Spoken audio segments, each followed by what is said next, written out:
Ustaz jawab dulu yang satu ini. Kemudian Ustaz sambung dengan apa yang ada di dalam WhatsApp. Pak Ustaz, mohon pencerahan daripada Ustaz berkenaan beruduk. Uduk. Bagaimana kedudukan wuduk? Bagaimana kedudukan wuduk jika kita semasa membasuh kaki hanya mengalirkan air saja, tapi tidak membasuh, tidak menggosok kaki? Masya Allah. Ini pertanyaan kalau tak salah disebut sebelum ini, cuma tim Ustaz terlepas pandang, tidak dimasukkan dalam soalan. Lalu diulang lagi, bagus. Terima kasih. Dan mohon maaf, karena tim terlepas pandang sehingga tidak dimasukkan, atau mungkin karena ketika itu pertanyaan terlalu banyak. Jawabannya,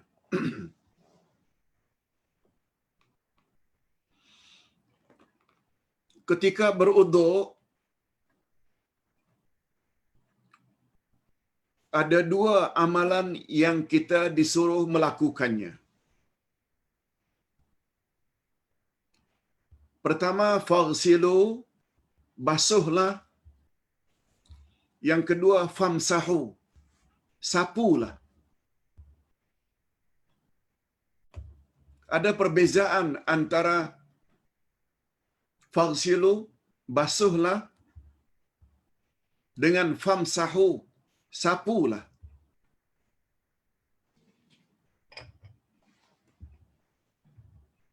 Faghsilu,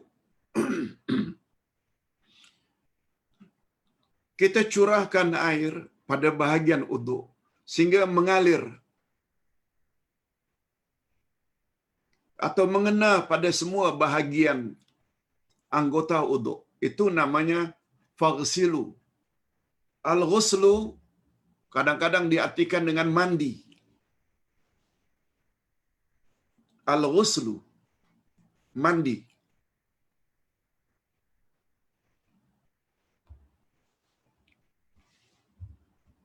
Basuh tanganmu sebelum kamu makan. Lebih-lebih lagi pada zaman atau era pandemik COVID-19. Basuh. Faghsilu, basuh. Pembezaan basuh dengan sapu, basuh mesti anggota itu mengalir air. Famsahu, itu sebabnya memsaha itu penghapus. Kalau dulu ada papan tulis, hari ini ada whiteboard yang sebesar ini nih untuk menghapus, itu namanya memsaha. Memsaha itu alat untuk menghapus. Penghapus. Penghapus pula, mengusap pula, mengusap, dia tidak perlu menampung air. Cukup anggota uduk, tangan dibasuhkan, tangan letakkan di bawah pipe yang mengeluarkan air, lalu tanpa menampung air, tangan yang sudah basah ini diusap pada kepala. Diusap pada kepala. Tanpa menampung air. Membasuh juga termasuk gunakan spray. Kalau dalam pesawat atau masuk Masjidil Haram, Masjid Nabawi, takut terbatal, nak cari toilet jauh, bekalkan satu botol kecil yang ada spray. Spray pada muka sehingga air itu mengalir, walaupun tidak banyak, dia sudah memenuhi makna membasuh. Setelah itu, kita ratakan dengan tangan. Spray tangan, ratakan. Spray kaki, spray tangan tanpa menampung, lalu usapkan kepala.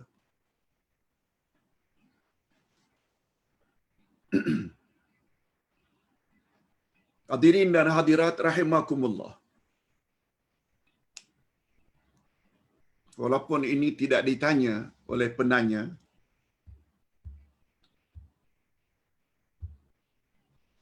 ada 3 anggota yang wajib dibasuh. Muka, tangan, dan kaki itu basuh. Sedangkan untuk kepala, usap. Usap atau sapu tanpa menampung air. Okey, setelah kita faham itu perbezaan membasuh dengan menyapu atau mengusap, sekarang masuk kepada apa yang ditanya. Pertanyaannya, bagaimana uduk seseorang, Pak Ustaz? Semasa membasuh kaki, hanya mengalirkan air saja, tapi tidak menggosoknya kaki tersebut. Atau tangannya, di bawah paip, tangannya saja yang dimaju mundurkan. Memang mengena ujung jari hingga ke siku.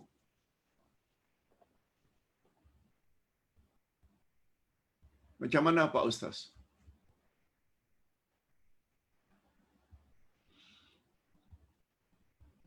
Umpamanya dia gunakan shower, selesai mandi, dia masih lagi gunakan shower. Shower tersebut ditadahnya dengan mukanya, mengena semuanya. Tangan hanya dimaju mundurkan di bawah paip. Kaki hanya disorongnya tanpa digosok. Pertanyaannya, sah tak wuduknya Pak Ustaz? Jawabnya sah. Sebab dalam ilmu fiqh ada bahagian yang namanya tadlik. Tolong ulang. Tadlik. Ta-dal lam ya kaf. Tadlik. Tadlik maknanya gosok.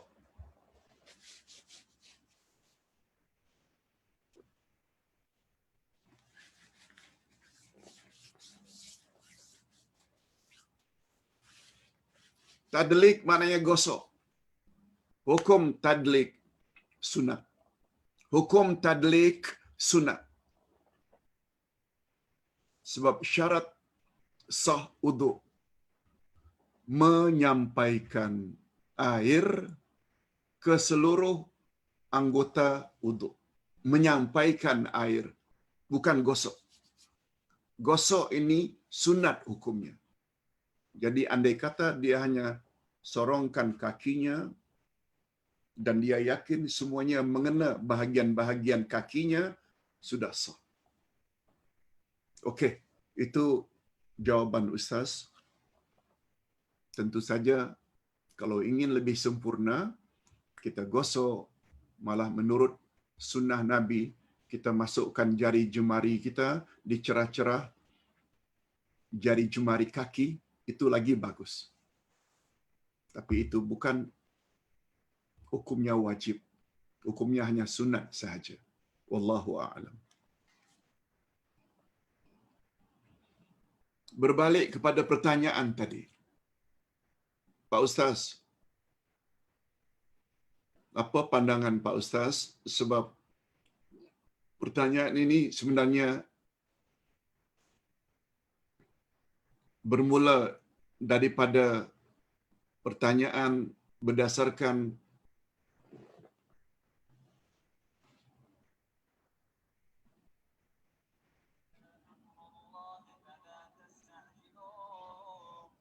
barangkali kalau jemaah ingin lihat, ini dia.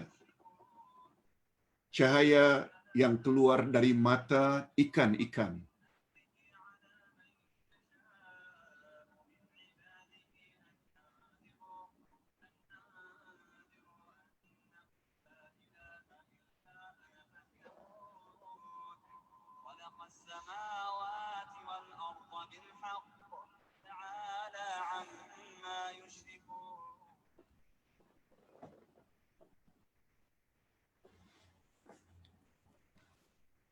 Pertanyaan yang mula-mula muncul di bawah gambar ini.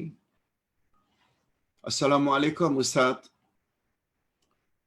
Sahih ke yang di atas ini, iaitu gambar tadi? Saya tak jumpa ayat Al-Quran sedemikian. Saya tidak jumpa ayat sedemikian. Maknanya, dia tidak dapat hubung kaitkan antara ayat yang dibaca itu dengan gambar tersebut. Lalu ada komen daripada jemaah, Pak Ustaz, berkenaan surah An-Nahl. Sebab Ustaz dah jawab kepada yang tanya tadi, yang Ustaz mengira dia tidak dapat jawab atau dia tidak dapat cari ayat.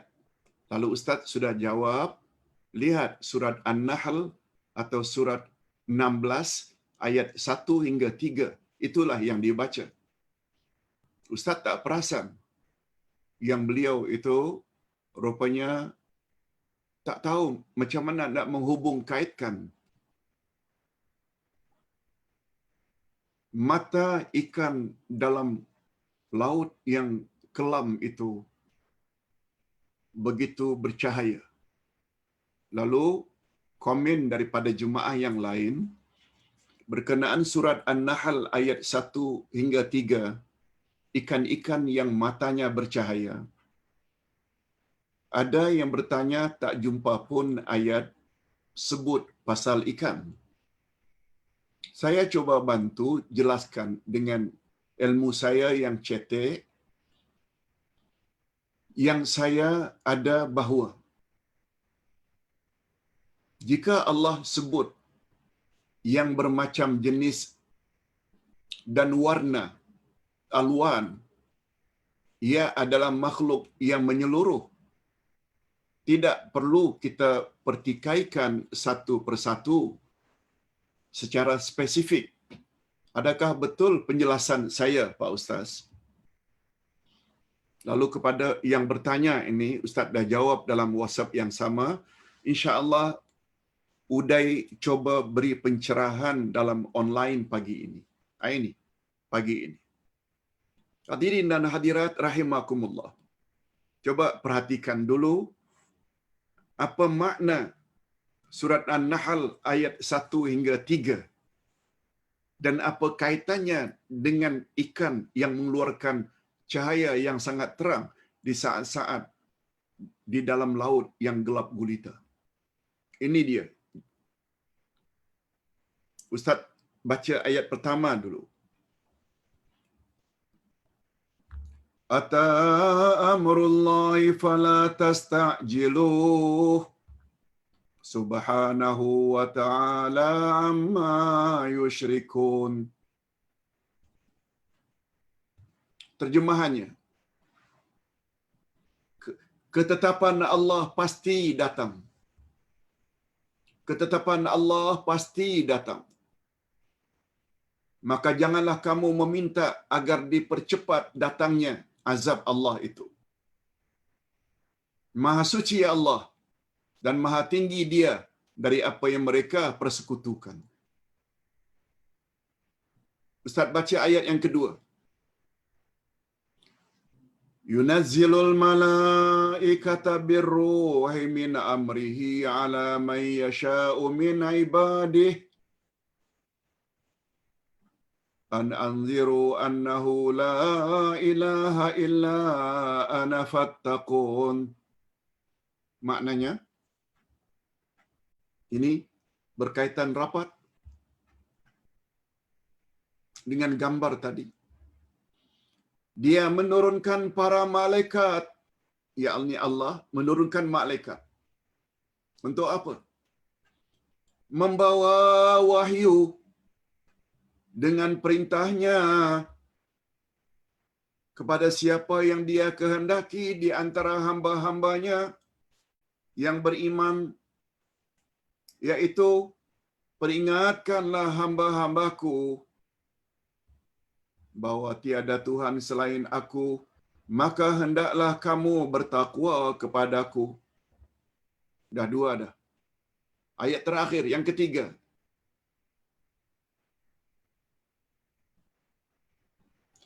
Khalaqas samawati wal arda bil haqq. Ta'ala amma yusyrikun. Terjemahannya, dia menciptakan langit dan bumi dengan kebenaran. Maha tinggi Allah dari apa yang mereka persekutukan. Memang, menurut terjemahan harfiah, di sini perlunya kita kepada terjemah ada berapa macam? Terjemah ada dua. Terjemah harfiah, direct translation. Dan yang kedua, terjemah maknawiyah, iaitu tafsir. Dan untuk menjawab atau memberi pencerahan ini, sempat habis subuh tadi Ustaz lihat beberapa kitab tafsir. Tafsirannya macam ini. Dan Ustaz dah sebut selalu pun tafsiran itu. Apa dia Pak Ustaz? Ustaz fokus sajalah kepada ayat 2 dari surat An-Nahl, surah 16. Bunyi ayatnya, Yunazzilul malaikata birruhi min amri. Allah turunkan malaikat membawa roh. Roh di sini dengan makna wahyu. Min amrihi, atas arahan Allah. Malaikat tidak turun suka-suka hati. Bi amri, dengan arahan Allah. Agar membawa wahyu kepada siapa? Ala man yasha'u min ibadih.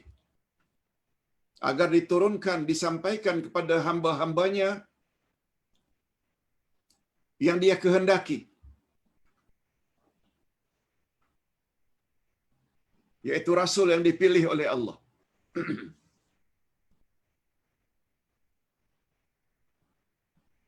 Supaya apa Rasul itu?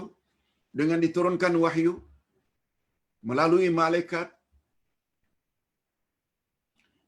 An anziru annahu la ilaha illa ana fattaqun. Agar memberi peringatan kepada hamba-hambaku, yakni manusia, termasuk kita, bahwa tiada Tuhan selain aku, maka hendaklah kamu sekalian bertakwa kepadaku.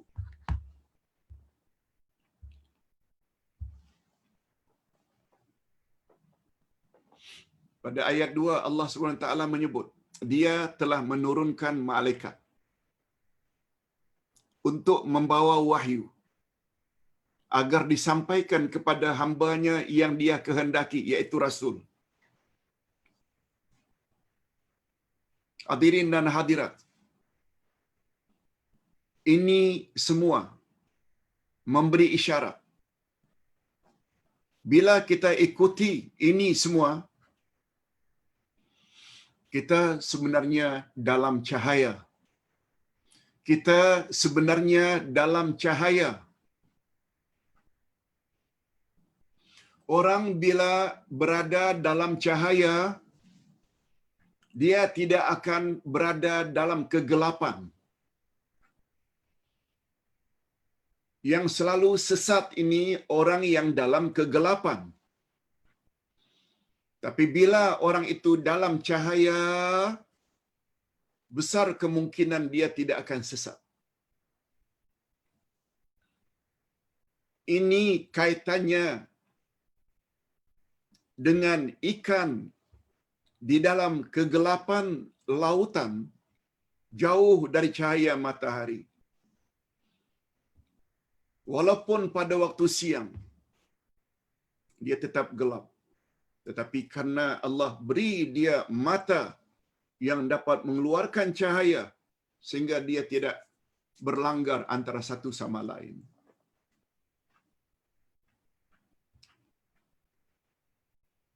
Allah Subhanahu wa taala, malaikat, wahyu, Nabi Muhammad, semuanya cahaya. Kita dah belajar Al-Asma'ul Husna. Betul tak salah satu nama Allah adalah Nur? Apa makna Nur? Cahaya.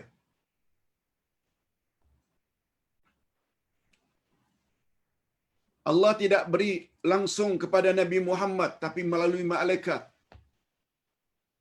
Malaikat dicipta daripada nur. Apa makna nur? Cahaya.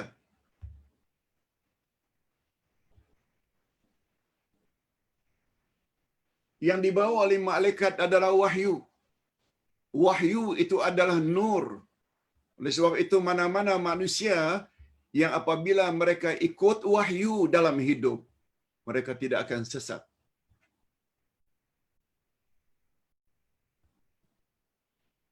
Nabi Muhammad sallallahu alaihi wasallam menyebut tentang dirinya, "Unzila alayyal Qur'an wa misluhu ma'ah." Telah diturunkan kepadaku Al-Quran dan yang semisal dengannya. Apa makna yang semisal dengan Al-Quran? Hadis. Itu sebabnya yang Allah SWT turunkan kepada Nabi Muhammad bukan hanya Quran, tapi lebih tepat kalau dikatakan wahyu yang diturunkan. Kemudian wahyu terbagi dua. Bila 100% makna dan susunan kata-katanya daripada Allah, Nabi tidak campur walau satu huruf, namanya Quran. Bila makna saja wahyu itu disampaikan kepada Nabi, Nabi dibenarkan menyusun dengan bahasa sendiri, itu namanya hadis. Pokoknya kedua-duanya wahyu. Itu sebabnya Allah berfirman pada ayat 3 dan 4 dari surat An-Najmi, "Wa ma yantiqu 'anil hawa in huwa illa wahyun yuha."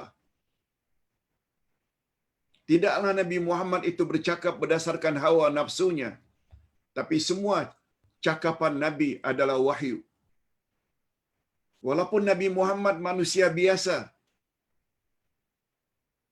tapi Nabi Muhammad ada kelebihan yang tidak ada pada manusia biasa, wahyu. Lihat ayat terakhir dari surat Al-Kahfi. "Qul innama ana basyarum mislukum yuha ilayya annama ilahukum ilahu wahid."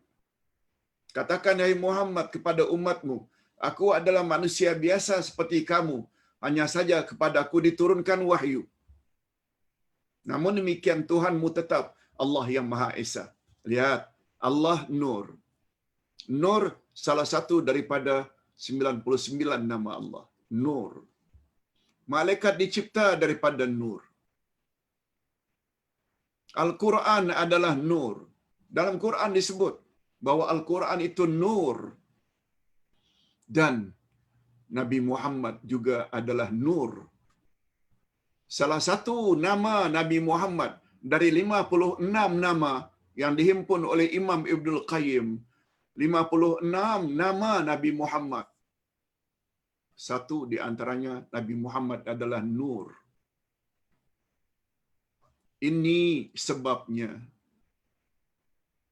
mengapa ikan yang matanya mengeluarkan cahaya,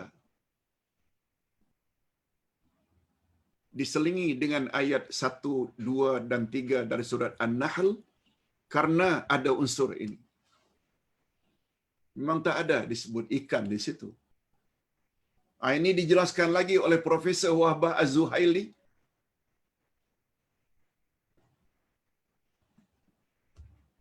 Bagus juga lah hari ini tidak banyak pertanyaan. Ada lagi 2 pertanyaan tambahan. Cuma Ustaz nak akhiri penjelasan tadi ini. Tu sebabnya kata Profesor Wahbah Az-Zuhaili, Allah Subhanahu wa taala berfirman pada ayat sebelum akhir Al-Baqarah 285. Amana ar-rasulu bima unzila ilaihi mir rabbih. Bermula dari wal mu'minuna kullun amana billahi wa malaikatihi wa kutubihi wa rusulih. Coba tengok. Amana ar-rasulu bima unzila ilaihi mir rabbih. Rasul telah beriman apa yang telah Allah turunkan kepadanya. Wal mu'minuna, kita orang-orang beriman semuanya. Kullun, semuanya. Kullun, semuanya orang beriman. Amana billahi wa malaikatihi wa kutubihi wa rusulih.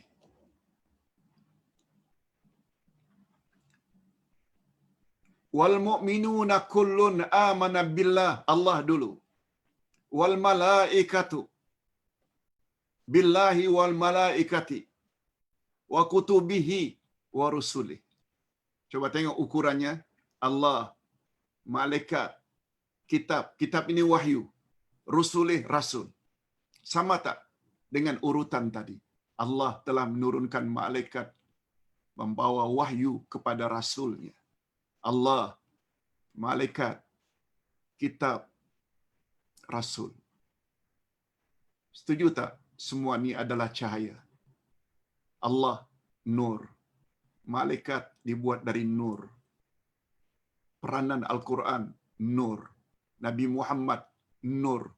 Bila ikut Muhammad, kita tak akan sesat. Di sini perlunya kita kepada terjemah maknawiyah. Tak cukup sekedar harfiah. Mudah-mudahan jawaban ini semakin memantapkan lagi keyakinan kita terhadap Al-Quran dan sunnah Nabi sallallahu alaihi wasallam. Demikian yang Ustaz termampu sampaikan. Pertanyaan berikutnya dari Zaitun Ismail. Assalamualaikum Pak Ustaz. Apa pandangan Ustaz kalau bangkai nyamuk yang kita tampar dibawa bersama-sama ke dalam salat, sah ke atau tidak salat kita? Sah insya-Allah. Agama Islam ini agama yang mudah. Walaupun darah itu najis, syarat sah salat mesti bersih daripada najis dan hadas. Semua kita tahu najis lain, hadas lain. Hadas pula ada hadas besar, ada hadas kecil. Najis pula ada najis berat, ada najis pertengahan, ada najis ringan. Darah termasuk najis pertengahan, namun dia tetap najis. Mughallazahkan menurut keyakinan kita anjing dan khinzir atau babi. Selain itu, termasuk darah adalah najis mutawassithah. Darah adalah najis. Tapi, ini ada tapi. Pembahasan ulama fiqh. Yang najis itu adalah darah yang mengalir. Darah yang sedikit, apalagi yang terkandung di dalam perut nyamuk. Ada darah. Dia bukan jenis yang mengalir dan dia adalah dimaafkan. dia adalah darah yang dimaafkan. Tidak sampai membatalkan salat kita. Itu jawaban Ustaz. Yang ketiga, terakhir. Terakhir, Ustaz, ada orang katakan dijadikan dunia dengan nur Muhammad. Apa maksudnya? Ini di antara khurafat. Ini di antara pembohongan.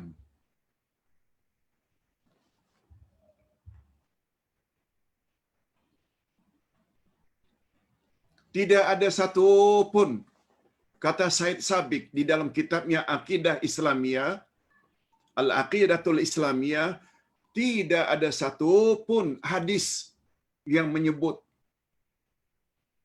tidak ada satu pun hadis yang sahih yang menyebut tentang Nur Muhammad. Tak ada hadis yang sahih. Apalagi sampai mendakwa semua alam ini tidak akan tercipta tanpa Nur Muhammad. Adapun hadis qudsi, ini selalu disebut-sebut oleh mereka. Kononnya Allah telah berfirman dalam hadis qudsi, laulaka ya Muhammad ma khalaqtul aflaq. Kalaulah tidak karena engkau hai Muhammad, kalaulah tidak karena engkau hai Muhammad, aku tidak merasa perlu mencipta alam ini. Oleh ulama hadis, derajat hadis ini palsu. Bukan dhaif, palsu. Semua kita berasal dari Nur Muhammad, bercanggah dengan hadis sahih. Apa kata Nabi? Kullukum min Adam wa Adam min turab. Kamu berasal daripada Adam dan Adam dicipta daripada tanah. Tentang Adam dicipta dari tanah Allah sebut pada ayat 5 dari surah Al-Hajj. Ya ayuhan nas, in kuntum fi raibin minal ba'ts fa inna khalaqnakum min turab. Hai sekalian manusia, sekiranya kamu ragu-ragu lagi akan adanya hari berbangkit, ketahuilah olehmu, sesungguhnya aku jadikan kamu daripada tanah. Allah tidak sebut dalam ayat 5 surat Al-Hajj, ya ayuhan nas, in kuntum fi raibin minal ba'ts fa inna khalaqnakum min nuri Muhammad. Hai sekalian manusia, sekiranya kamu ragu-ragu lagi akan adanya hari berbangkit, ketahuilah bolehmu bahwa sesungguhnya aku telah mencipta kamu daripada Nur Muhammad. Allah tak sebut. Allah sebut min turab, daripada tanah. Minta maaf, Ustaz terpaksa cakap keras dalam bab ini, sebab ini menyangkut akidah. Sama ada yang mengatakan manusia berasal dari monyet ke? Itu teori Darwin. Orang kafir. Dari kalangan orang-orang tarikat pula mendakwa bahawa manusia dicipta. Hatta Nabi Adam itu kononnya tidak dicipta kecuali dari Nur Muhammad. Ulama akidah antara lain Syekh Said Sabiq menyebut bahawa tidak ada satu hadis pun yang menyebut tentang Nur Muhammad. Ustaz kira cukup sampai di sini dulu. Mudah-mudahan apa yang Ustaz sampaikan ini, Masya Allah, ada tambahan satu lagi. Kita teruskan saja. Jangan sampai mengecewakan yang tanya. Mohon pertanyaan Ustaz, apakah yang dimaksudkan dengan Allah itu nur? Oh, mohon pencerahan. Allah itu nur. InsyaAllah kita akan belajar nanti dalam Al-Asma'ul Husna, Allahu Nur. Dalam Al-Quran, surat Nur, Allah ada sebut, Allahu Nur samawati wal ard. Allah adalah nur 7 petala langit dan bumi. Allahu Nur samawati wal ard. Untuk jawaban itu, karena waktu sangat singkat, sila baca buku Ustaz Al-Asma'ul Husna, ada disebut Allah itu adalah nur. Untuk mohon maaf sebab penjelasannya terlalu panjang. Sampai di sini dulu, mudah-mudahan ada manfaatnya. Wabillahi taufik wal hidayah. Assalamualaikum warahmatullahi wabarakatuh.